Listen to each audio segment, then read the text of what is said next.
Struktur sel. Di video sebelumnya kita sudah mempelajari ya bahwa sel merupakan unit terkecil dari makhluk hidup. Dan ternyata sel ini memiliki bagian-bagian yang lebih kecil lagi loh. Nah, ketika kita mengamati sel di bawah mikroskop, kita akan mendapati bagian-bagian dari sel yang terdiri dari berbagai macam organ yang berbeda. Bagian-bagian dari sel itu disebut organel. Tiap organel memiliki fungsinya masing-masing. Jika dibandingkan dengan tubuh kita, maka organel layaknya organ pada tubuh manusia yang tiap bagiannya memiliki ciri khas masing-masing, tapi merupakan satu kesatuan. Secara umum, struktur sel terdiri dari 3 bagian besar, yaitu inti sel, sitoplasma, dan membran sel. Jika diandaikan dengan semangkuk soto, inti sel seperti telur yang ada di dalam mangkok. Sitoplasma adalah kuah sotonya, sementara membran sel adalah mangkuknya. Perbedaan sel hewan dan sel tumbuhan. Perhatikan gambar. Pada gambar tersebut, terdapat organel-organel yang hanya bisa dimiliki oleh sel hewan saja dan sebaliknya. Bahkan ada pula yang dimiliki oleh keduanya. Yuk kita bahas masing-masing organel pada sel hewan dan sel tumbuhan. Membran sel atau sel membran. Ini dimiliki oleh sel hewan maupun sel tumbuhan. Sel membran berfungsi untuk mengontrol keluar masuknya bahan-bahan yang dibutuhkan oleh sel. Bahan-bahan yang dibutuhkan berupa partikel makanan, air, oksigen, dan juga sisa-sisa proses metabolisme tubuh. Sel membran juga bertindak sebagai pembatas antara sel dengan lingkungan luar. Yang kedua ada dinding sel. Ini adalah bagian terluar dari sel tumbuhan yang berfungsi melindungi sel tumbuhan. Dinding sel hanya dimiliki oleh tumbuhan dan beberapa organisme bersel satu. Dinding sel ini bersifat kaku, sehingga membuat tumbuhan tidak bisa bergerak bebas seperti hewan. Ketiga ada nukleus. Sel tidak memiliki otak, tetapi mempunyai sesuatu yang bekerja dan berfungsi seperti otak. Dialah inti sel atau biasa disebut dengan nukleus. Nukleus terdapat pada sel tumbuhan maupun sel hewan dan berfungsi untuk mengatur seluruh aktivitas sel. Yang keempat, mitokondria. Kalian bisa berlari, bermain, belajar, dan melakukan serangkaian aktivitas lainnya karena memiliki energi. Nah, mitokondria yang terdapat pada sel hewan dan sel tumbuhan adalah bagian dari sel yang memproduksi energi tersebut melalui proses respirasi sel. Seperti layaknya perusahaan listrik yang menyalurkan energi listrik ke rumah-rumah, begitu juga mitokondria. Yang selanjutnya, vakuola.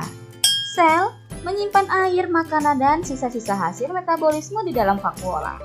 Vakuola di dalam sel tumbuhan jauh lebih besar dibandingkan sel hewan karena berfungsi untuk menyimpan hasil fotosintesis. Keenam, ada kloroplas. Organel yang hanya terdapat pada sel tumbuhan ini mengandung zat warna hijau daun yang biasa disebut dengan klorofil. Dengan adanya klorofil, maka kloroplas berperan dalam proses fotosintesis yang menghasilkan makanan berupa glukosa. Selanjutnya, sitoplasma. Cairan seperti agar-agar yang menyebar di seluruh bagian sel dan tempat terjadinya reaksi kimia di dalam sel disebut sitoplasma. Ibarat semangkuk sup, sitoplasma adalah kuah dari sayur sup tersebut. Sitoplasma mengisi ruang-ruang kosong di antara bagian-bagian sel.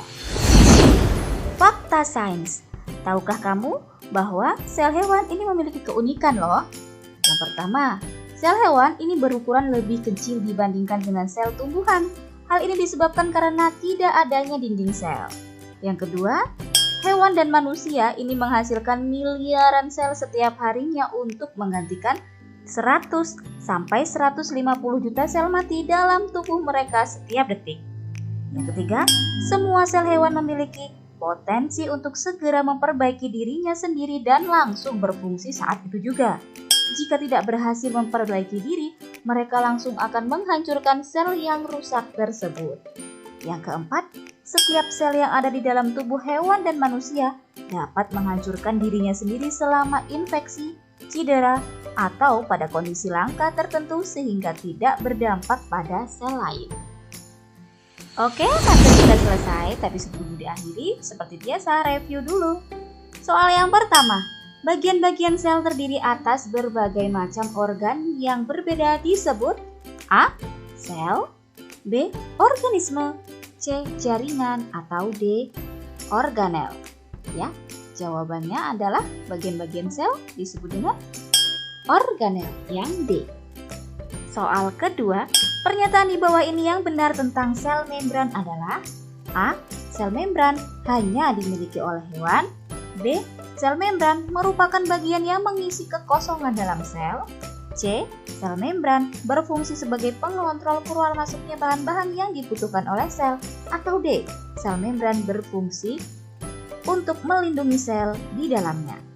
Jawaban yang paling tepat adalah yang C. Sel membran berfungsi sebagai pengontrol keluar masuknya bahan-bahan yang dibutuhkan sel. Soal ketiga, pernyataan yang tepat tentang dinding sel adalah A. Dinding sel dimiliki oleh sel tumbuhan, B. Dinding sel dimiliki oleh tumbuhan dan hewan, C. Dinding sel bersifat lunak, atau D. Dinding sel mengatur seluruh aktivitas tumbuhan. Jawaban yang paling tepat sudah jelas ya, yang A. Dinding sel itu hanya dimiliki oleh tumbuhan, sifatnya keras. Kalau yang mengatur seluruh aktivitas itu namanya inti sel. Selanjutnya, mitokondria terdapat pada sel A. Hewan, B. Tumbuhan, C. Hewan bersel satu, atau D. Tumbuhan dan hewan. Ya, jawabannya kalau mitokondria ini terdapat pada keduanya ya, jadi D jawabannya. Oke, soal yang terakhir, sel hewan lebih kecil dibanding dengan sel tumbuhan. Hal ini disebabkan A. Adanya dinding sel, B. Ketiadaan dinding sel, C. Sel-sel yang jumlahnya banyak, atau D. Zat kloroplas. Ya, sel hewan ini lebih kecil daripada sel tumbuhan dikarenakan dinding sel tidak terdapat pada sel hewan. Jadi jawabannya yang B. Oke, cukup sekian materi kita kali ini. Semoga bermanfaat dan terima kasih.